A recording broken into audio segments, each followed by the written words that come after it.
Olá, pessoal. Boa tarde a todas, todos e todes. Sejam muito bem-vindos de volta. Meu nome é Amanda, sou bióloga e faço doutorado em ecologia pela Universidade de São Paulo.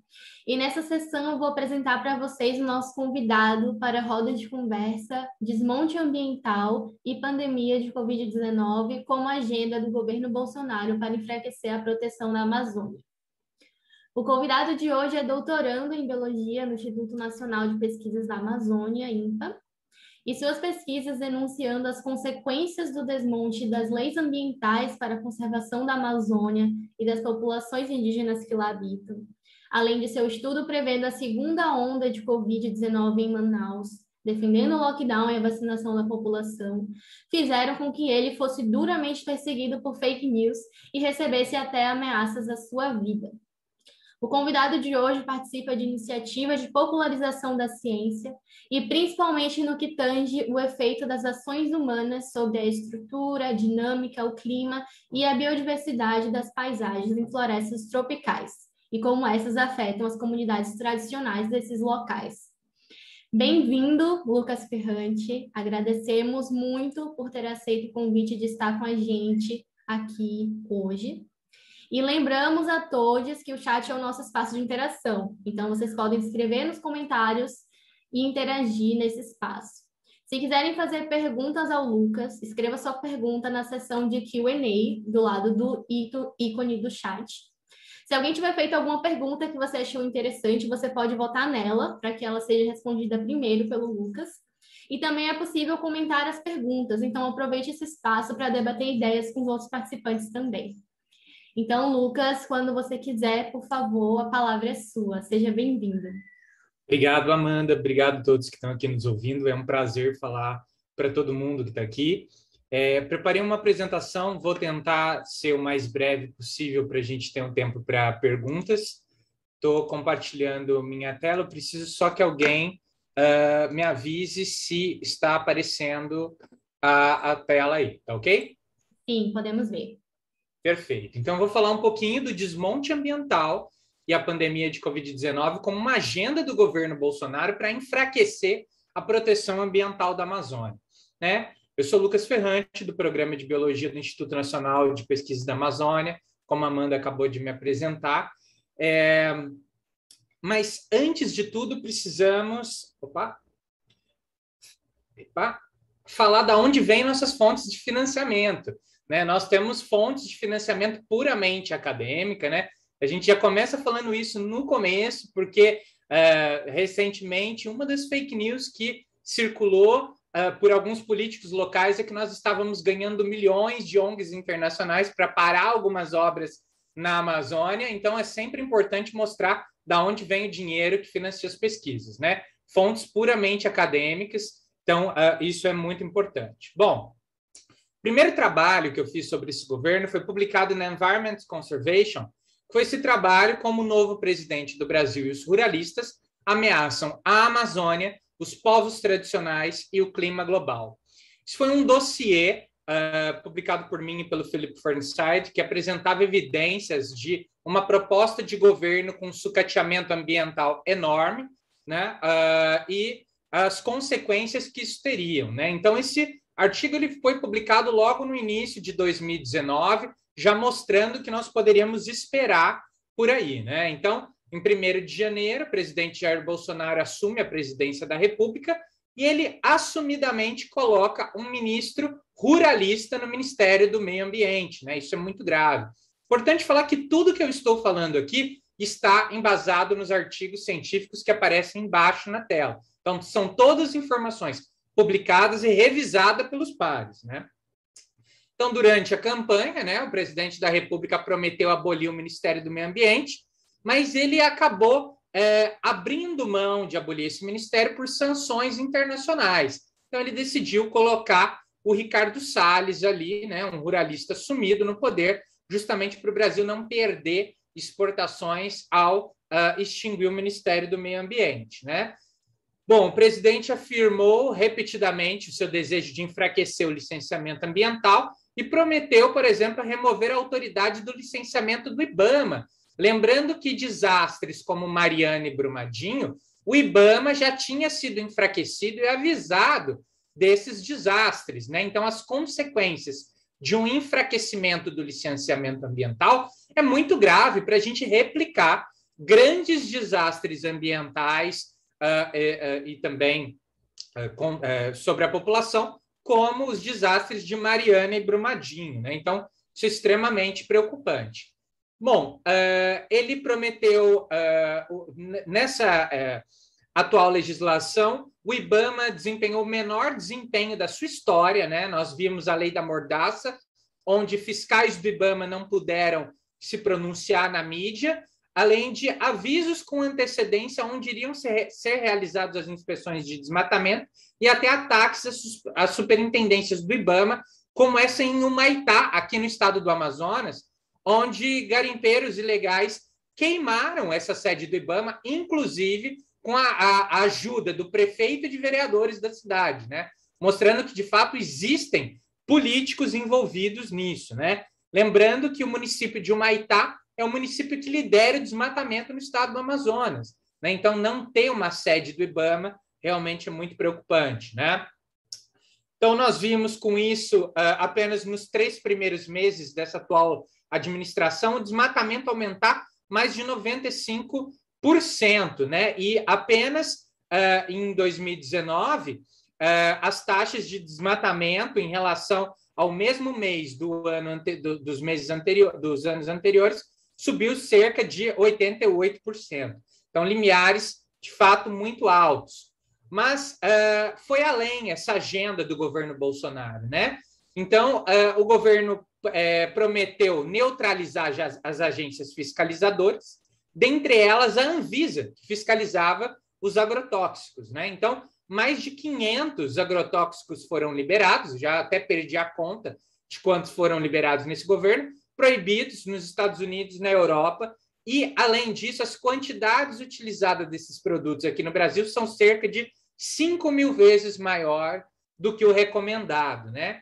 Além disso, a Anvisa se manifestou contrariamente a essas medidas, mas houve uma mudança administrativa para um sucateamento proposital da Anvisa, que é um órgão fiscalizatório, inclusive das nossas vacinas de Covid-19, né? Eu gostaria de chamar a atenção para essas 3 figuras chaves do governo aqui, né, que são extremamente importantes, né? As consequências da liberação desses agrotóxicos, né? Esse trabalho aqui realizado aqui na Amazônia mostra que efeitos de alguns herbicidas causam tanto uma letalidade quanto efeitos mutagênicos nos anfíbios, né? Consequentemente contra a população humana também. Então, nós vemos bichos com malformação de artelhos, olhos. Então, esses danos já são comprovados aqui, como ilustra esse trabalho publicado aqui na Acta Amazônica, que é editada pelo INPA, né? Mas Bolsonaro vai além. Então, Bolsonaro, primeiro, ele nega a existência de mudanças climáticas antropogênicas, né? E escolheu um ministro das Relações Exteriores, né? Até então, Ernesto Araújo, que ele não acreditava no aquecimento global, ele acreditava que o aquecimento global era uma invenção da ideologia marxista, né? Então, nós estamos lidando com terraplanistas, pessoas que não acreditam em aquecimento global, algo muito grave. Então, nesse artigo, nós comprovamos a existência de uma agenda da morte, né? Onde o Bolsonaro ele já falava desde o início que nem um único centímetro de terra seria demarcado para os povos indígenas, né? Nós vemos agora, inclusive, essa tentativa do marco temporal que extingue as terras indígenas demarcadas a partir de 88, que é muito grave. Então, essa agenda ela tem se comprovado, né? Além de tentativas de suspender a listagem oficial de espécies ameaçadas de extinção, rescindir a restrição de caça de animais silvestres, flexibilizar o licenciamento ambiental, enfraquecer as agências ambientais e reguladoras, promover grandes projetos de infraestrutura como estradas e barragens na Amazônia e permitir o uso de pesticidas proibidos em outros países. Essa questão dos pesticidas é tão grave que até a Rússia chegou a boicotar a soja brasileira por conta do intenso uso de pesticidas, lembrando que a Rússia é um dos países com menor legislação ambiental no mundo, né? Então, isso tudo é muito grave, né? Além disso, nós temos os ataques sobre os povos indígenas. Isso é uma placa indígena da terra Urereuauau, no estado de Rondônia, onde madeireiros ilegais invadiram essa terra indígena e expulsaram os indígenas, ameaçando decapitar todas as crianças, caso os indígenas tentassem recobrar a terra. Essas são as marcas de bala que sobraram na placa da terra indígena.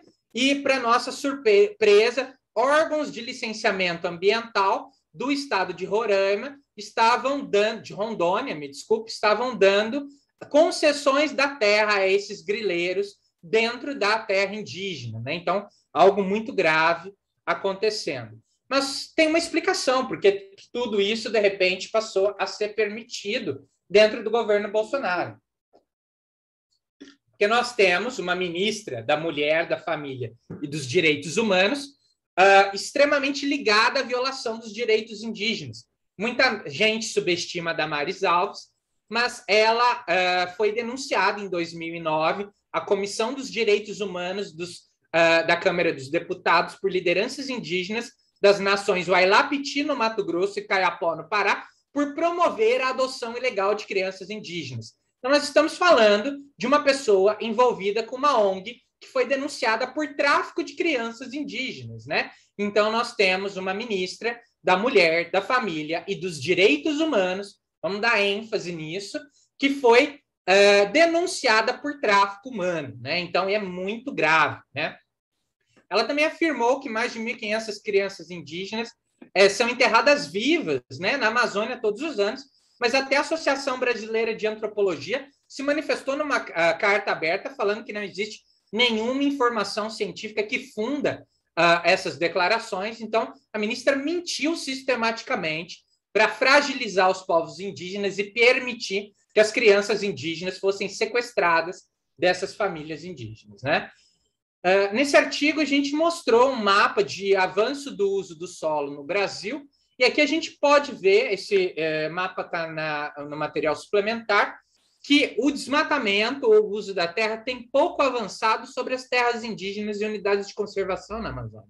Então, essa frente de terras indígenas, né, tem protegido a Amazônia, e, de fato, Bolsonaro mentiu sistematicamente quando dizia que os indígenas que provocavam as queimadas e desmatamento na Amazônia. As terras indígenas têm formado um cinturão de proteção fundamental para o bioma, né?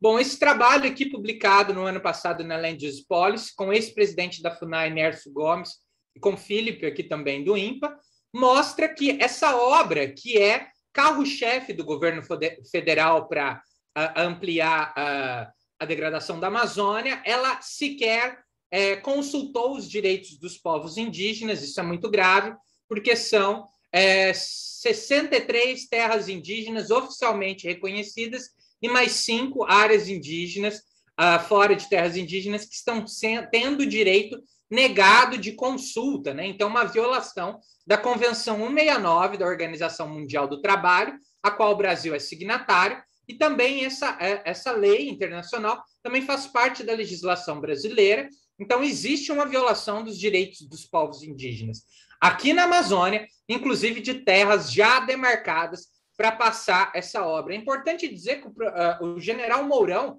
vice-presidente da República, disse que ele comeria a boina do uniforme dele se ele não pavimentasse a rodovia BR-319 até o ano passado. Felizmente, nós conseguimos suspender a pavimentação, essa briga ainda está retomada, né? Inclusive, esse mês agora, existem as audiências públicas do EIA-RIMA, né? Que nós vamos falar um pouquinho mais à frente, como que o IBAMA também tem violado o direito dos povos indígenas e passado uma fraude para frente. Bom, essa daqui é a projeção do desmatamento na rodovia BR-319. Então, nós temos aqui nesse primeiro quadro o cenário base, depois a linha base projetada sem o desmatamento, sem o asfaltamento da rodovia, aqui abaixo, à esquerda, com a rodovia BR-319 asfaltada, e aqui à direita, o cenário de baixo, com as outras rodovias planejadas também asfaltadas. Tá? Então, nós vemos que até 2050, basicamente, o interflúvio Purus-Madeira, nesse cenário, que inclusive foi extremamente conservador e o desmatamento já tem avançado acima dos índices projetados para cada ano, basicamente o interflúvio deixa de existir, né? Aqui, por exemplo, essa bolinha é a terra indígena do Lago do Capanã, que basicamente ela deixa de existir antes de 2050, né? Então, basicamente o cenário é extremamente grave, o desmatamento já está tomando o interflúvio Purus Madeira e as projeções de desmatamento são realmente preocupantes. Quando a gente compara o cenário base com a projeção do cenário de asfaltamento, é realmente extremamente preocupante, né? Bom, a rodovia está em manutenção desde 2015 e nós já vemos ramais ilegais se formando dentro de áreas de proteção ambiental, dentre eles uma área de proteção integral e uma terra indígena, né? Aqui, por exemplo, uma foto de uma castanheira derrubada para servir como ponte para o atravessamento de tratores do outro lado do Igarapé para continuar a invasão de uma terra indígena, né? Então, extremamente grave o que vem acontecendo nessa área. Esse trabalho também, belamente liderado pela Mariane Andrade, mostra a falta de governança ambiental na rodovia BR-319, foi publicado aqui recentemente, né? E ele mostra, inclusive, um processo de grilagem de terras certificado pelo IPAAN. Então, o IPAAN, que é um órgão ambiental de proteção, está basicamente concedendo aí passando pano para essas irregularidades, né? E concedendo, inclusive, certificados de extração legal de madeira de áreas de grilagem de terra. Então, isso é muito grave, né? Nós vamos falar um pouquinho do papel do INCRA também, que está dando títulos ilegais, facilitando a grilagem de terras na área. Esse trabalho mostra muito bem isso. Então, aqui a gente pode ver um pouco das fotos em campo, né? Então, nós vemos ramais ilegais abertos, toras de madeiras protegidas por lei derrubadas, né? Árvores extremamente grandes, né? E até poços de sondagem mineral na área, né? Então, é realmente preocupante. Esse trabalho aqui mostra que juízes deveriam paralisar imediatamente, né, as obras da rodovia, porque a rodovia já estava causando um colapso ambiental e uma violação dos direitos dos povos indígenas. Uma semana depois da publicação, foi atendido, foi suspenso, né, a pavimentação. Entretanto, o Humberto Martins, que estava sendo cotado para o Supremo Tribunal Federal, numa tentativa de agradar o Bolsonaro e ser indicado para o Supremo Tribunal Federal, decidiu liberar o processo de licenciamento, violando direitos dos povos indígenas e ignorando tudo, né? Inclusive, nós chegamos a publicar essa carta na Science, eu e o Felipe, né? Aqui uma foto da rodovia BR-319, dando embasamento para uma ação do Ministério Público Federal. O Ministério Público Federal cobrava os estudos ambientais do trecho do meio, né, que justamente o Humberto Martins decidiu que não eram necessários, né? A rodovia BR-319 ela é segmentada em lote A, B, lote Charlie e trecho do meio. E é importante que se faça esses estudos ambientais como nós cobramos na Science, né? Mas a luta é ainda mais grave. Mês passado, saiu esse estudo também na Land Use Policy, né, mostrando que a rodovia BR-319 já é a ponta de lança para o desmatamento na Amazônia. Então, desde que a rodovia foi aberta, desde 2015, a gente pode ver em roxo o desmatamento na região aumentando muito mais, né? Então, nós temos um buffer aqui de 40 quilômetros e um buffer de 150 quilômetros avaliando o desmatamento. Esse é o trecho do meio, então nós vemos que o desmatamento tem aumentado muito, e nós também fomos em loco e comparamos essas áreas com dados do CIGEF, do INCRA, e constatamos que o INCRA ilegalmente está concedendo títulos de terras para grileiros ilegais. Então, os órgãos fiscalizatórios estão facilitando a grilagem na Amazônia, né? E, de fato, essa grilagem ela está acontecendo depois da manutenção da rodovia, que começou no final de 2014, início de 2015. Né? Então, a gente vê que, basicamente, é um desmatamento recente. Então, nós podemos comparar esse desmatamento aqui nós vemos o desmatamento naquele buffer de 40 quilômetros que eu mostrei para vocês antes de 2014, e após 2014, vejam como isso é aumentado exponencialmente, né? Extremamente significativo. Então, a abertura do processo de manutenção da rodovia e promessa de asfaltamento explica 98% do desmatamento naquela área brilhantemente, inclusive nos 150 quilômetros, né? Que são áreas indígenas com ramais legais. Quando a gente observa em relação ao desmatamento de toda a Amazônia, nós verificamos que o desmatamento nessa área ele é superior ao desmatamento de toda a Amazônia, as taxas de desmatamento, que é muito preocupante. E aqui nós vemos o desmatamento acumulado desde 2015 no buffer de 40 quilômetros e 150 quilômetros para unidades de conservação e áreas militares e terras indígenas. Então, nós vemos que os indígenas estão protegendo imensamente mais as terras protegidas da Amazônia que o governo federal, lembrando que unidades de conservação e áreas militares ficam sob a gestão do governo federal, né? E o desmatamento é muito maior do que nas terras indígenas, né? Ou seja, é um mito de que os indígenas desmatam, né? Os indígenas têm protegido a floresta imensamente. Lembrando que esse desmatamento observado aqui são de ramais ilegais abertos por terceiros, não pelos indígenas, né? Então, quais as consequências disso, né? Esse estudo ele mostra que existe uma cascata hídrica na América do Sul e esses rios voadores vêm da Amazônia, né? Então, esse aumento de desmatamento no interflúvio Purus Madeira é extremamente preocupante porque ele tende a colapsar um dos maiores serviços ambientais da Amazônia, que são esses rios voadores que vêm pelo Oceano Atlântico. Essas chuvas são direcionadas na Amazônia, elas não conseguem ultrapassar os Andes, e depois elas são direcionadas principalmente para as regiões sul e sudeste do Brasil. E esses rios voadores, eles abastecem o Brasil desde a região sul de Minas Gerais até a Patagônia, no extremo sul da América do Sul. Então, esses rios voadores são fundamentais, e essa seca hídrica que nós já vemos no sul e sudeste do Brasil é por conta desse avanço do desmatamento. Então, aqui nós temos uma foto do direcionamento das chuvas, né, exatamente nas regiões mais populosas do Brasil. Então, é extremamente preocupante que o desmatamento nessa área continue ativo, porque hoje, se já falta a água nas regiões mais populosas do Brasil, são por conta das políticas públicas do senhor Jair Messias Bolsonaro. Então, a falta de água é culpa do presidente da República.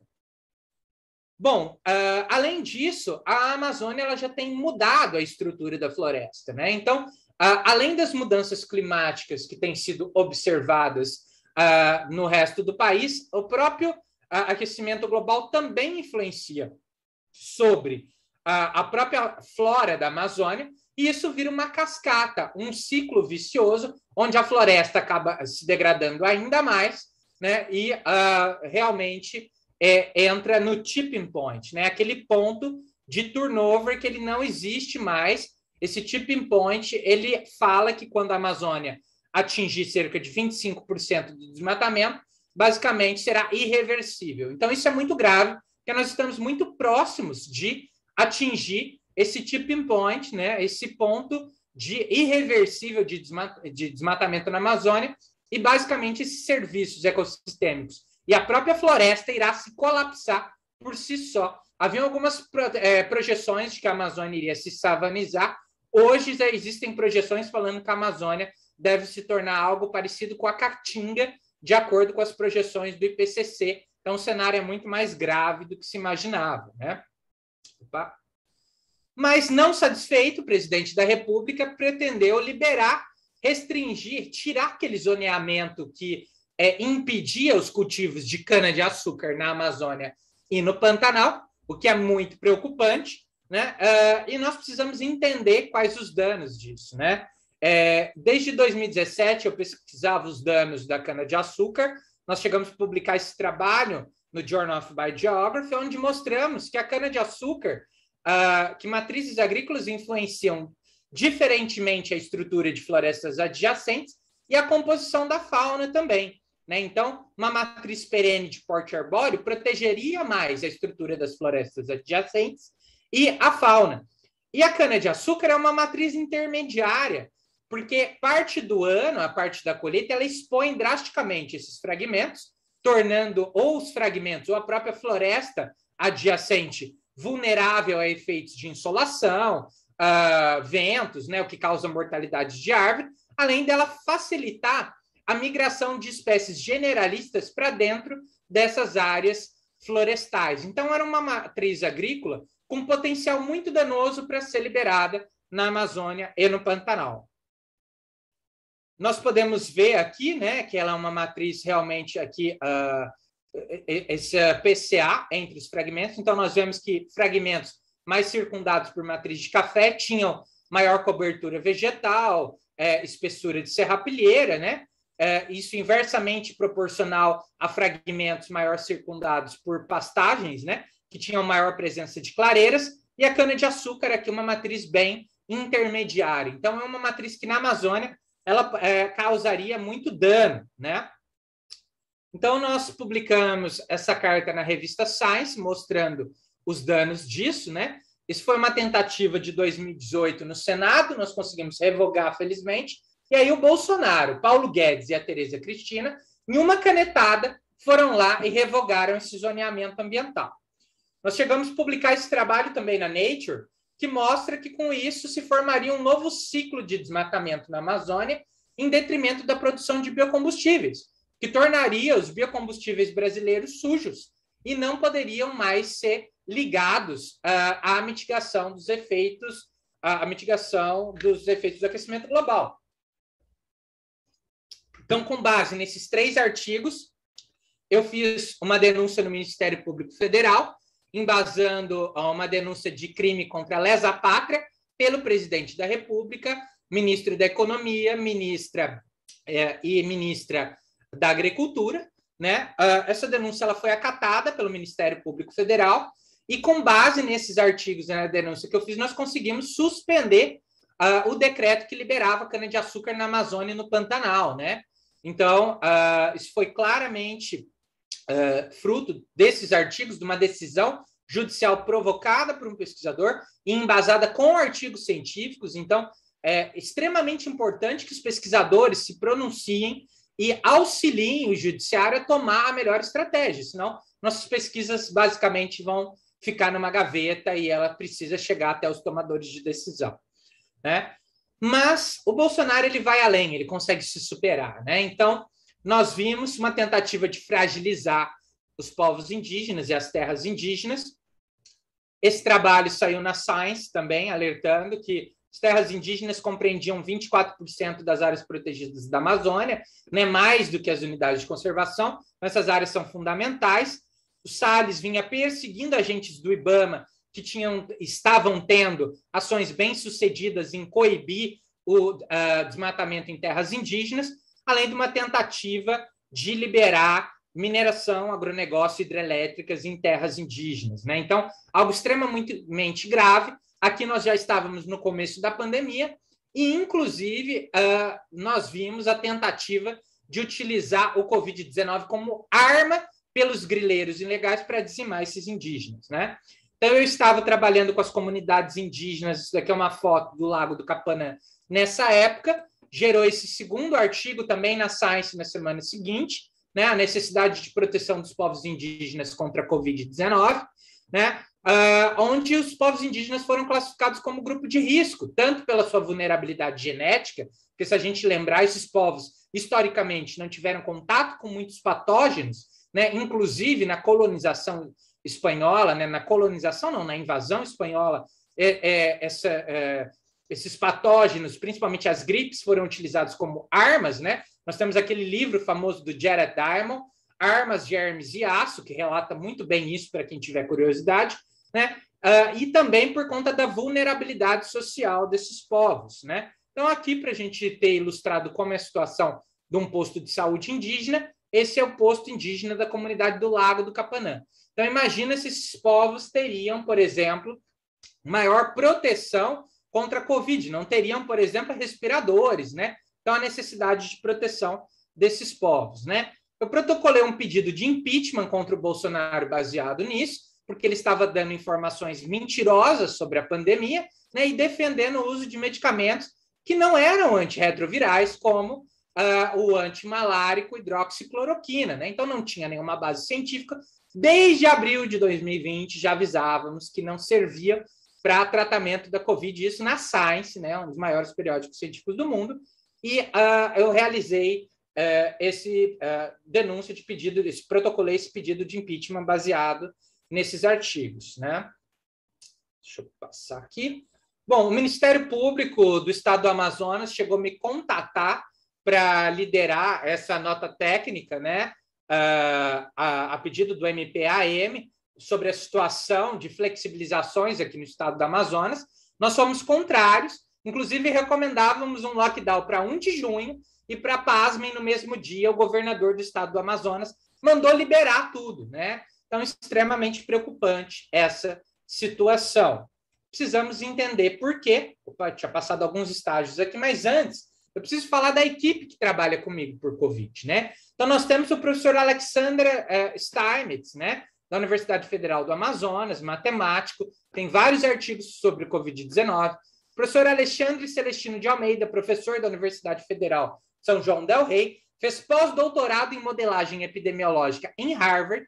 Né? Professor Jeremias Leão, matemático da UFAM.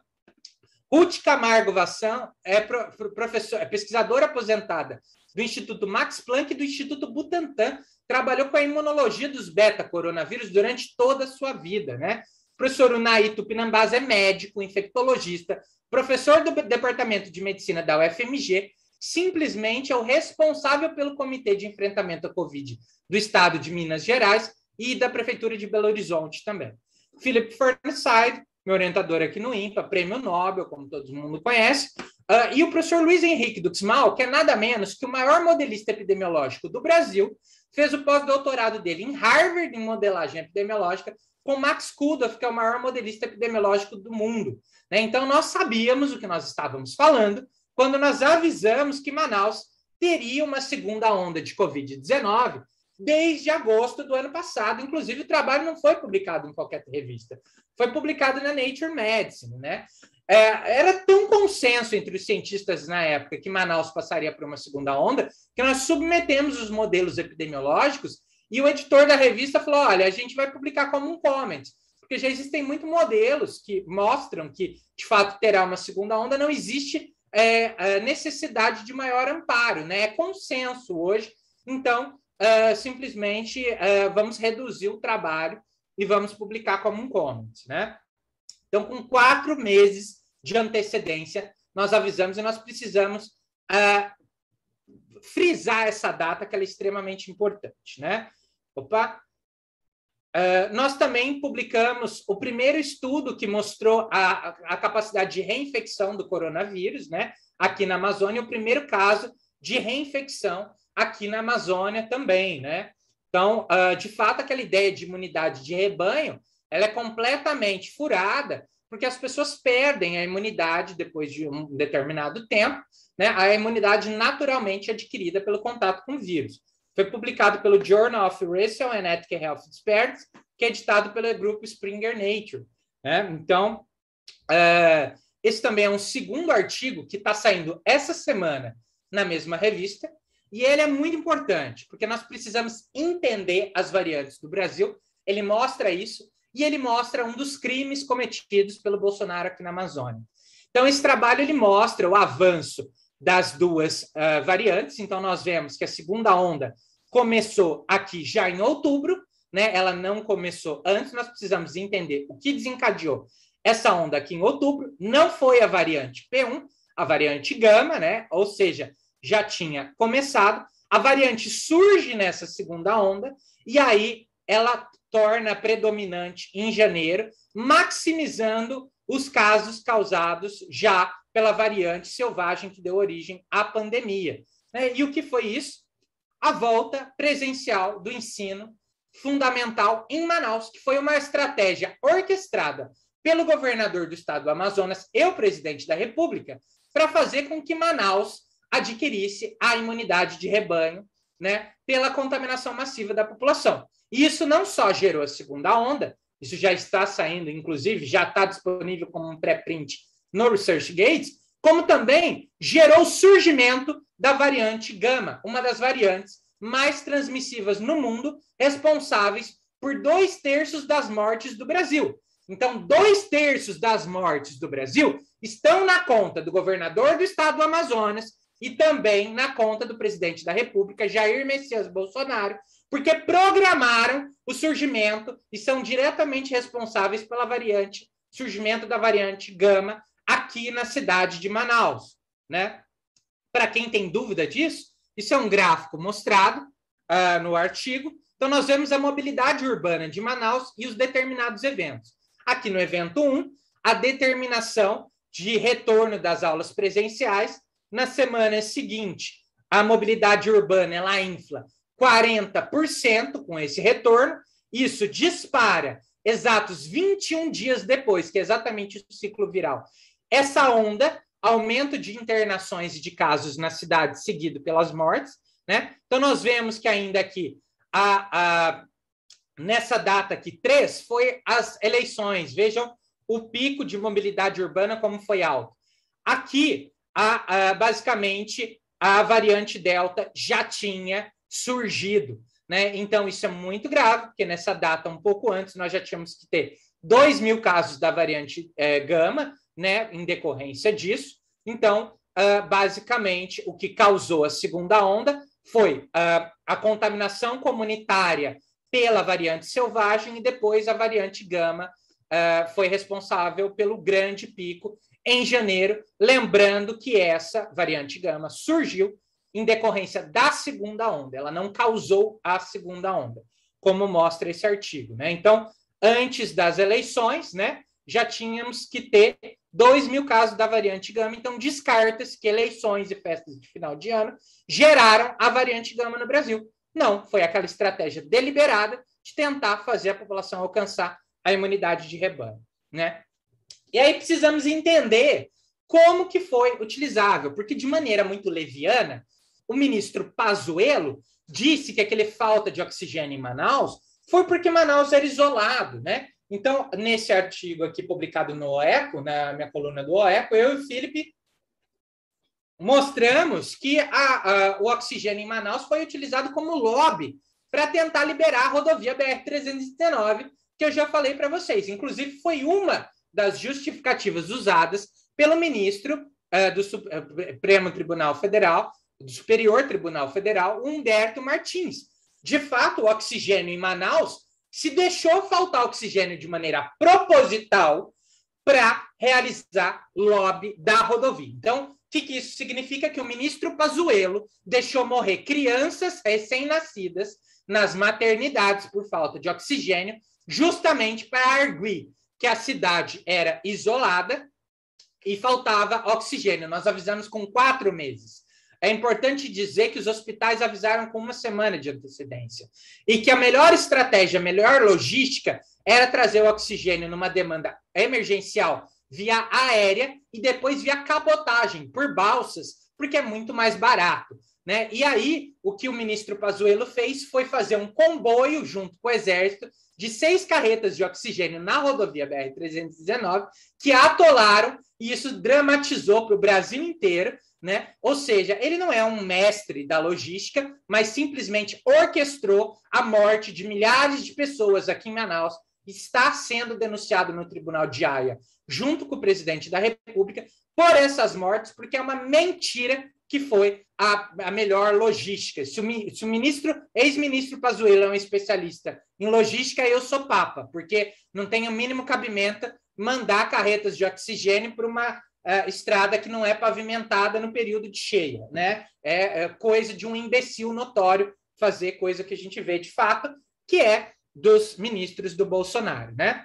Então, nós vemos que uma série de falsos estudos tem circulado para a retomada das aulas presenciais, como esse feito pelo Vozes da Educação, uma mentira orquestrada, né? Que classificou por vários países como sendo seguro o retorno, né? Exemplo, Portugal, mas quando a gente vai ver esses países, né, Portugal fecha escolas e universidades após recordes consecutivos de mortes por Covid-19. Então, tem sido vendido uma balela para o Brasil para esse retorno presencial precoce, que custa muitas vidas, né? Nós vemos também esse estudo publicado no Scientific Reports. Passei muita coisa aqui. Isso aqui não é relevante. Bom, esse estudo publicado na Science questionou os dados que mostravam seguros o retorno presencial, onde foi mostrado que pesquisadores excluíram deliberadamente os dados que mostravam que houve uma mortalidade de crianças de 7 a 16 anos na Suíça por Covid-19 com retorno presencial, além de contaminação de 1/4 dos profissionais da educação, né? Também foi reconhecido nessa audiência pública em 5 de 3 de 2021, na Câmara dos Vereadores de Manaus, por esse promotor do Ministério Público do Trabalho, que o retorno das aulas presenciais gerou a variante Gama, onde ele falou que a Fundação de Vigilância em Saúde do Amazonas reconheceu para ele, em off, que de fato aquele retorno tinha gerado a variante Gama e a segunda onda, né? Então, isso não é mais segredo para ninguém. Tendo um delay aqui em passar os slides, espera aí. Esse estudo é extremamente importante, que ele mostra que muitas das máscaras utilizadas nesses protocolos são ineficientes, né, as máscaras de pano, então precisamos ter um maior cuidado ainda, então extremamente importante que todo mundo evite aglomerações, né? E esse estudo publicado na Science, ele coloca exatamente em xeque essa política de vamos retornar todo mundo, né, respaldando o que a gente tinha falado antes. Então, o Brauner e os colaboradores, eles analisaram dados dos 41 países e viram que a medida mais eficiente é manter reuniões a menos de 10 pessoas. Mas a segunda mais eficiente em frear a transmissão comunitária é o fechamento de escolas e universidades, né? Então, isso é extremamente necessário enquanto a pandemia é ativa no Brasil, se a gente deseja controlar, e as aulas remotas estão acontecendo, né, nessa circunstância que é necessária ainda, né? Aí muitas pessoas falam, mas e bares, né? Bom, bares e outras atividades não essenciais, inclusive, contribuíram menos para a transmissão comunitária do que o fechamento de escolas e universidades, né? Isso é um trabalho publicado na Science, com dados de 41 países. Bom, mas o que isso tudo significa? Significa que o Brasil não está combatendo a pandemia de maneira adequada, né? Como aquelas recomendações de hidroxicloroquina, né? Então, para quem ainda acha que aquela porcaria funciona, recomendo ler esses 2 estudos no The New England Journal of Medicine, que mostram, através de estudos randomizados, que a hidroxicloroquina, além de aumentar o tempo de internação, aumenta a chance de mortalidade dos pacientes que foram tratados com esse medicamento. Bom, nesse mês, acaba de ser publicado agora, no Journal of Public Health Policy, uma revisão do nosso grupo mostrando como que o presidente Bolsonaro transformou o Brasil no epicentro global da Covid-19. Inclusive, nós mostramos que 92 cepas diferentes estão circulando no Brasil. Nós temos as piores taxas de vacinação, dentre outras medidas completamente equivocadas, tomadas pelo presidente da República, inclusive uma tentativa de golpe, agora no dia 7 de setembro, tentando aliciar as Forças Armadas antes disso. Nós mostramos esse processo total aqui nesse artigo, né?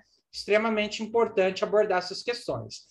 Mas a questão principal que a gente precisa mostrar com esses trabalhos de Covid é que nem com um anúncio de uma nova variante surgindo aqui de uma nova onda, e com o Brasil sendo o epicentro global, o que aconteceria se de fato nós tivéssemos uma nova pandemia na Amazônia?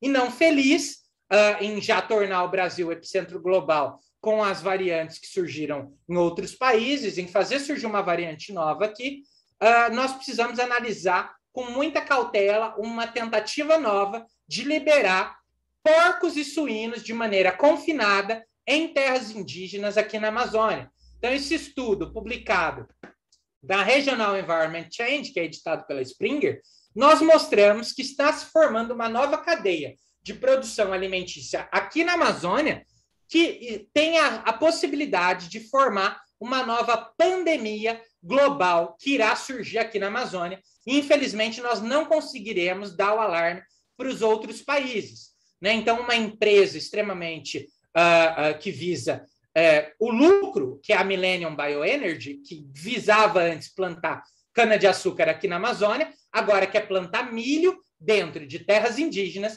Ela não vai remunerar os povos indígenas, mas ela vai dar uma ração para esses povos indígenas, fomentando uma cadeia de produção dentro de terras indígenas de frangos e suínos em confinamento em áreas que têm uma quantidade enorme de zoonoses que, inclusive, a gente não conhece.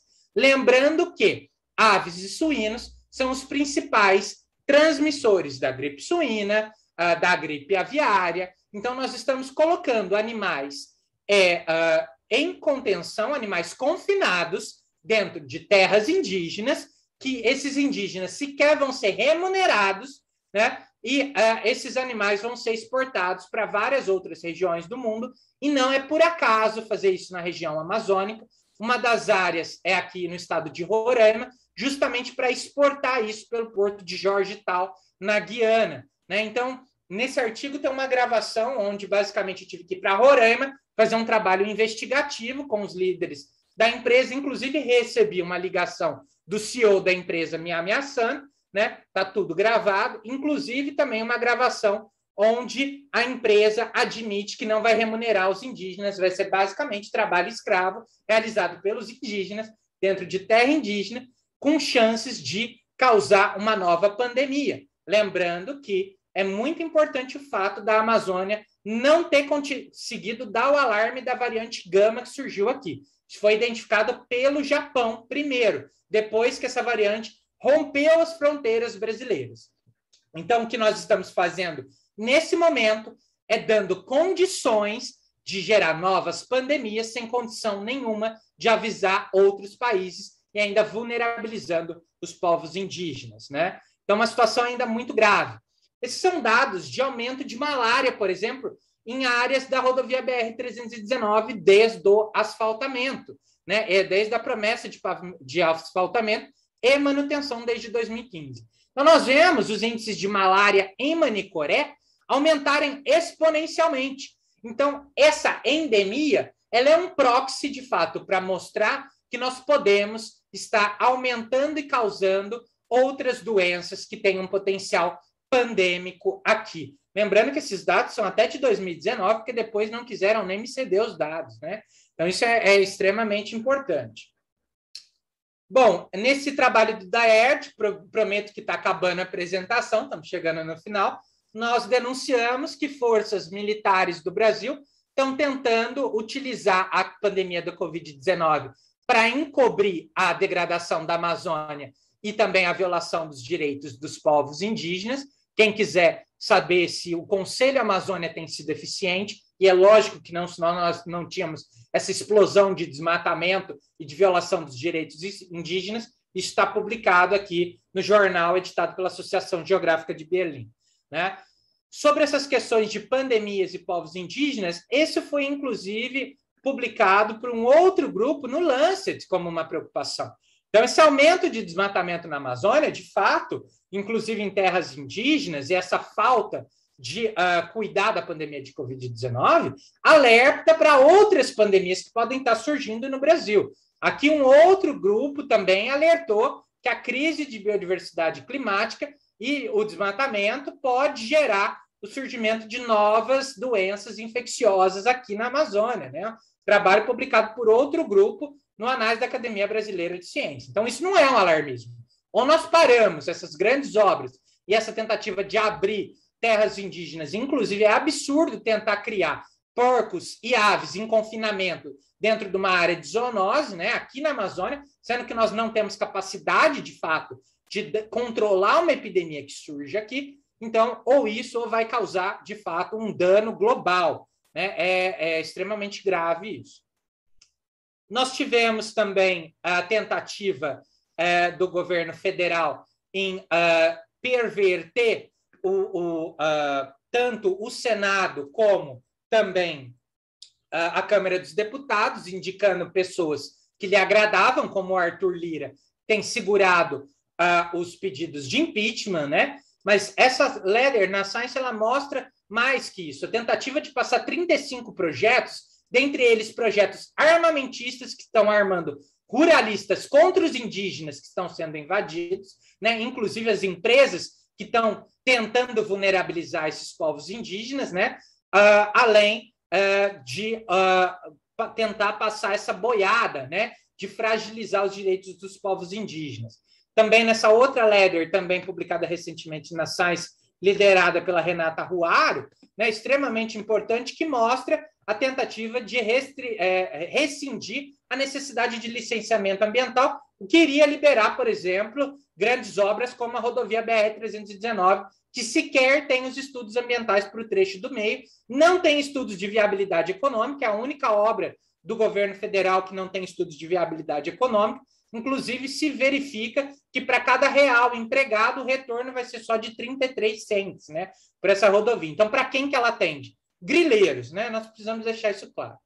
Então, é uma situação extremamente grave que o Brasil vive hoje, de sucateamento.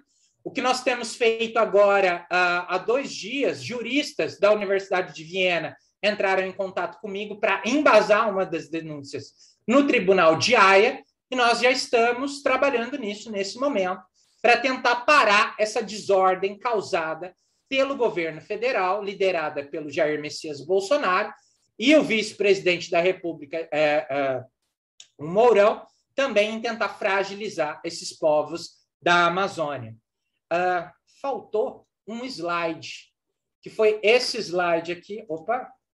Para quem tiver curiosidade, é uma matéria do Intercept que mostra as ameaças que eu sofri quando, no dia 7 de agosto, nós publicamos na revista Science sobre a necessidade de consulta e dando embasamento ao Ministério Público Federal para que fossem feitos os estudos ambientais da rodovia BR-319, no mesmo dia, na revista Nature Medicine, também avisando sobre aquele colapso do sistema de saúde e a segunda onda de Covid-19 na Amazônia. Então, vários políticos locais embasaram uma série de calúnias e difamações, sofri várias ameaças de morte, 2 atentados também, um deles está noticiado nessa matéria do Intercept, né, com uma tentativa de sequestro com ameaças, né, e é basicamente isso que o governo federal tem incitado, né, quando basicamente o presidente da República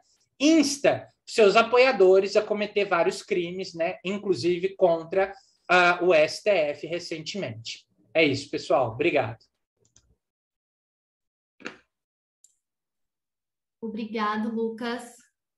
Fala muito potente, muito carregada de informações valiosíssimas, demonstrando o papel da ciência e do cientista também para transformar a sociedade e denunciar o que está errado. Então, muito obrigada por estar aqui com a gente hoje.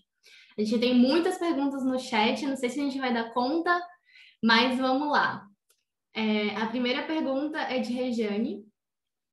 Lucas, quais têm sido os desafios para realizar a pesquisa? Você, como exemplo, de cara marcada, tem tido dificuldades com financiamentos, tentativas de publicação ou falar sobre esses temas explicitamente? Isso é extremamente importante. Sobre publicação, o que nós temos feito é mandar para periódicos internacionais, né? Porque algumas revistas brasileiras têm evitado tocar nesses assuntos. Então, é extremamente importante os periódicos internacionais, principalmente sobre o Covid. O pessoal quer dar boas notícias, né? E tem evitado publicar determinadas coisas. Sobre financiamento, nós já tínhamos uma quantidade grande de financiamento. Logicamente que todos os pesquisadores brasileiros têm sofrido queda dos seus financiamentos de pesquisa com o governo Bolsonaro, principalmente aqueles grupos que pesquisam desmatamento, né? Inclusive, nós tivemos um evento em Manicoré a pedido de lideranças indígenas e o vice-prefeito da cidade nos chegou a ameaçar, nos mandar embora da cidade e falar que nós estávamos a serviço de ONGs estrangeiras ali e que eu tinha ganhado 20 milhões para tentar parar a rodovia BR-319. Né? Por isso que a gente já começa mostrando as fontes de financiamento de pesquisa para deixar claro de onde vêm nossos financiamentos. Agora, o pior são as ameaças de morte, são as tentativas de perseguição, porque isso me atrapalha dentro do INPA. Cheguei a dar uma palestra sobre o desmonte ambiental daquele artigo publicado no Environment Conservation no Ministério Público e militares me filmaram. No mesmo dia, minha cabeça foi pedida no INPA porque eu fosse exonerado, expulso. E isso foi feito pelo próprio ministro de Ciência e Tecnologia. Né? Além disso, nós temos relatos de pessoas dentro do INPA que a ABIN chegou a ir atrás de mim no INPA. Né? Eu tive minha sala invadida, né? Tive que deixar de frequentar a instituição presencialmente por segurança e tive que tomar mais uma série de medidas de segurança para me proteger também. Pesado, né? Você está nesse lugar que é extremamente importante, mas ao mesmo tempo muito desafiador de ocupar. Pergunta de Letícia. Lucas, você coloca bem o dedo na ferida. Glória por isso. Ao seu redor, colegas seus, cientistas do INPA e de outros lugares, ainda ficam tentando se manter neutros? Sim, nós vemos que muitas pessoas ainda tentam se manter neutras por perigo de retaliação, mas para que serve a pesquisa que a gente está fazendo se for para a gente deixar engavetada, sem, no mínimo, a gente der uma entrevista sobre isso, para divulgar para a sociedade ou para os tomadores de decisão. Nós precisamos falar, nós precisamos comunicar os nossos resultados e tomar partido. Afinal de contas, se nós somos os especialistas nisso, nós nos pronunciando, o peso é outro. Nós deixando isso apenas para os tomadores de decisão, o peso é muito menor de terceiros agindo do que os próprios autores agindo, por exemplo, por embasar uma ação judicial, como foi o caso da cana-de-açúcar na Amazônia e no Pantanal. Né? Aquilo teve um outro peso de dimensões, até, inclusive, eu tive no Ministério Público conversando com os promotores, e foi mencionado, se não fosse o primeiro autor das publicações movendo a denúncia, aquilo talvez teria sido olhado com outros olhos pelo Ministério Público, né? E não teria tido, de fato, aquele desdobramento em manter a Amazônia e o Pantanal protegidos, pelo menos sobre aquela ameaça. Então, é extremamente importante que as pessoas não se deixem calar e se pronunciem mais. Nós precisamos ser pesquisadores ativos, né? Inclusive, houve colegas meus, né, que vieram falar que se o INPA fechasse, seria minha culpa, né? O meu orientador chegou até a falar, falou, bom, se o INPA fechar por conta disso, que feche, então, porque, de fato, para que o INPA serve, se não mudar a realidade da Amazônia e ter um papel fundamental no desenvolvimento sustentável da região. Né? Então, eu acho que as pessoas não precisam se calar, precisam falar, e quem não gostou, azar. Eu simplesmente lamento, porque eu vou continuar falando muito, e a gente não espera agradar todo mundo, inclusive os bolsominions enrustidos aí, porque tem muito, inclusive dentro das universidades e dos institutos de pesquisa. E te agradecemos muito por falar, viu, Lucas? Pergunta de Ricardo. Lucas, muito obrigado pela fala, muito informativo, muito relevante, tem todo o meu apoio. Somos todos Lucas Ferrante. Concordo com a tua visão sobre o atual governo. No entanto, ele não faz parte de um contínuo de governos que administraram um Estado que tem explorado a natureza e as pessoas que vivem nesse território. Um exemplo disso é o senhor Lula da Silva e a senhora Dilma Rousseff, que construíram barragens, reduziram o desmatamento na Amazônia, mas criaram a Frente Matopiba, de destruição do Cerrado. Como você entende as possibilidades de superação dessa condição?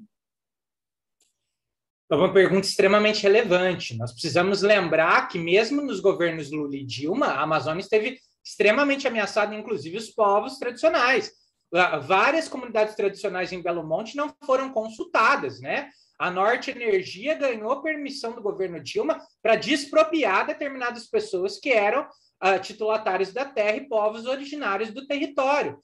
É importante dizer também que a Dilma chegou a censurar um relatório sobre aquecimento global que mostrava que essas mesmas barragens seriam ineficientes pelos próximos 15 anos já, porque as condições de degradação da Amazônia iriam permitir isso.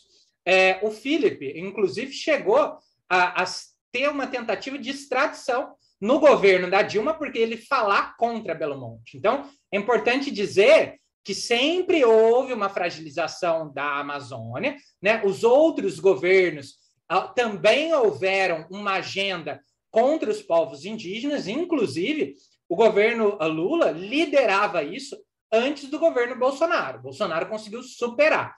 Mas é importante a gente dizer que houve uma fragilização dos povos tradicionais e um avanço do desmatamento em todos os governos, embora aquela política de fortalecimento do IBAMA e CRBio no início do governo Lula foi extremamente eficiente em diminuir o desmatamento da Amazônia. Em termos de desmatamento, nós tivemos de diminuição do desmatamento, nós tivemos avanços nos governos anteriores, que foi um retrocesso agora no governo Bolsonaro. Mas nós não podemos fechar os olhos para tudo que aconteceu na Amazônia, porque realmente tem históricos de violação dos direitos indígenas, mesmo nos governos Lula e Dilma, e isso não vai se apagar recentemente. Inclusive, chegaram a fazer um debate com Ciro Gomes dentro do INPA e me chamaram para participar desse debate, né? Então, estava eu, o Ciro Gomes e o ex-diretor do INPA, né, participando desse debate, e o Ciro, inclusive, foi defender o Lula e a Dilma sobre Belo Monte, né, falando que era um exemplo de obra sustentável.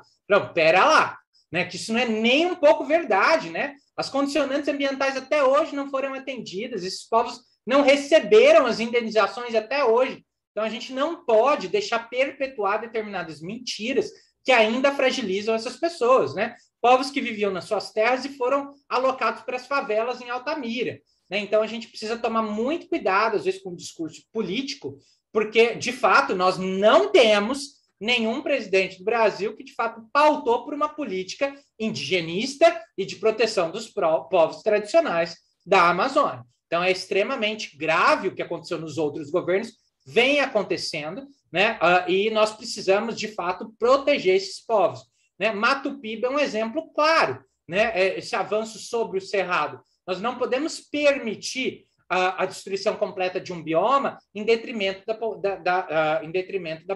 da proteção de outros, né? Então, isso precisa ser feito com muita cautela e não barganhado com o agronegócio de maneira totalmente inconsequente. Lembrando também da Cátia Abreu, estava extremamente vinculada ao governo Dilma, né? A motosserra de ouro ali, então, inclusive sobre o Cerrado. Então, existem vários conflitos de interesses ali envolvidos.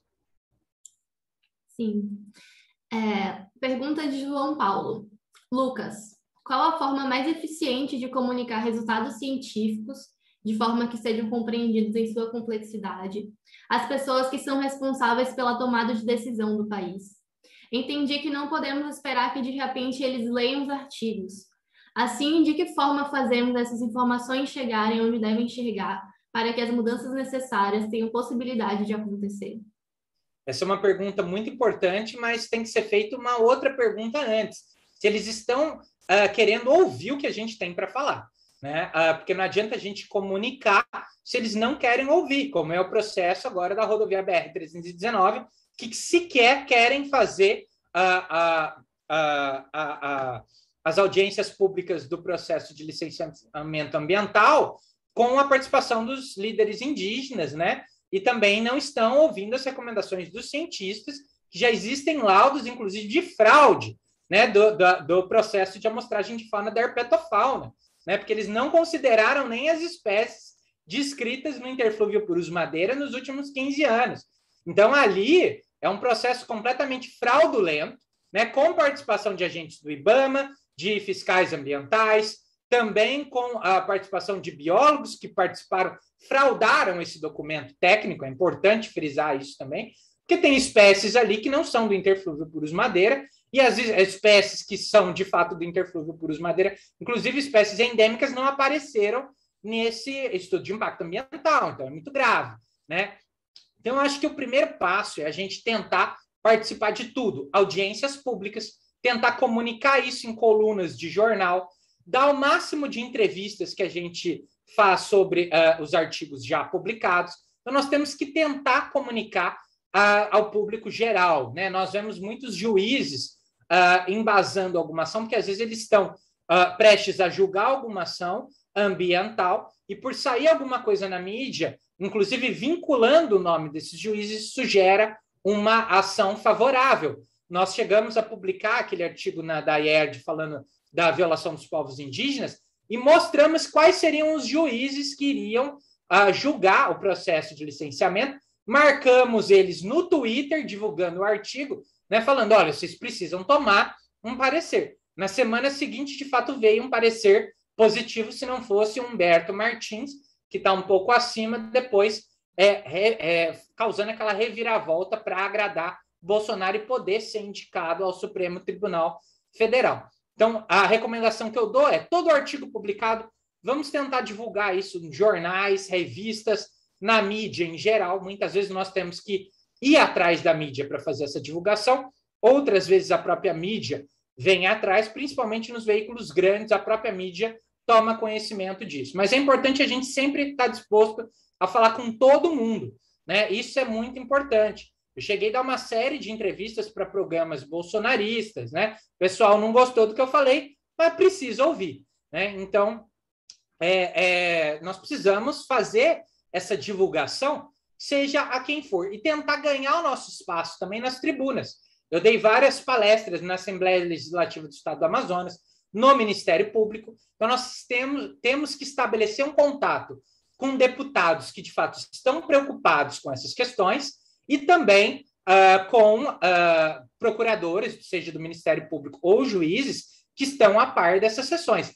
Pegar e enviar o artigo por e-mail para essas pessoas é sempre bom, né? Chamar a atenção desses tomadores de decisão, nós precisamos de diferentes formas, seja tentar conversar pessoalmente o que a gente tem feito ou pela mídia. Seria isso. Uhum. Pessoal, última pergunta. Eu sei que tem muitas perguntas ainda que vocês gostariam de fazer para o Lucas, mas a gente tem só mais 3 minutinhos até encerrar o nosso espaço aqui. Eu fico de coração partido, mas esses são os fatos. Então, a última pergunta é a de Caroline Birrer. Muito boa e importante essa fala. Minha pergunta para o Lucas é sobre a relação da conservação com a reforma agrária. Seria a reforma agrária um passo fundamental para avançar nas metas de conservação? Então, Lucas, eu te peço para ser breve na última resposta, por favor.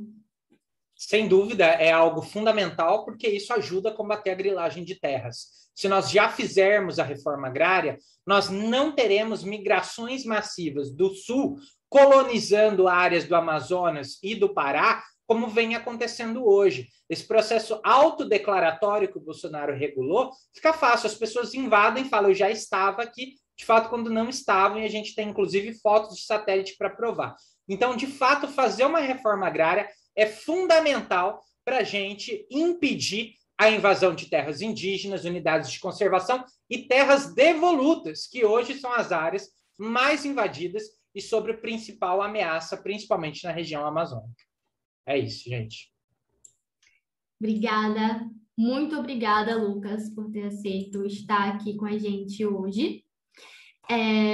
Agradeço a todas, todos e todes por terem participado também, por terem mandado tantas perguntas legais. Infelizmente, a gente não conseguiu cobrir todas hoje. Então, encerramos aqui o nosso bate-papo com o Lucas.